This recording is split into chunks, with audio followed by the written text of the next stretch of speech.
Hey everyone, the first question for Module 4 asks, what are 1 to 2 crucial challenges your city is facing in addition to climate change? I think that housing is a very crucial challenge that New York City is facing. I personally believe that housing is a human right, and we all deserve to live in safe, adequate, and affordable homes. Unfortunately, this is not the case in most places, and it's certainly not the case in New York City either. Sadly, we've seen recently the effects of poor housing with regards to Hurricane Ida, where 11 people sadly died because the only housing they could afford or find were illegal basement dwellings. Housing in New York operates like housing around the rest of the country, where landlords own the property, have their interests backed by the government, and tenants have little say or power in advocating for their rights. This is similar to the unionization efforts that we see in the workplace.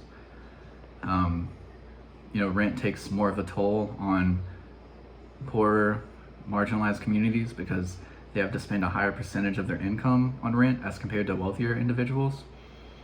And housing is also an environmental justice issue because climate change has the greatest impact on poorer communities of color who lack housing or the ability to move to locations that are less impacted by climate change. The second question asks, consider what you know about your city's history, development, culture, and relationship with the environmental movement. How can the city's urban fabric become more sustainable?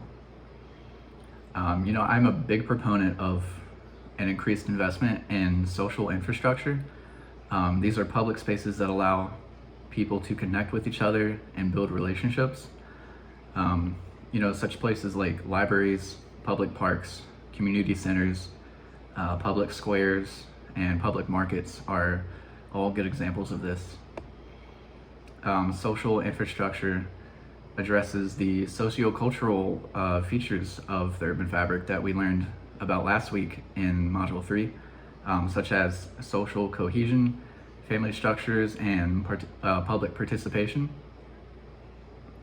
And social infrastructure can be built in harmony with sustainable development so that green spaces can function as both public parks and also as buffer zones in the event of severe weather.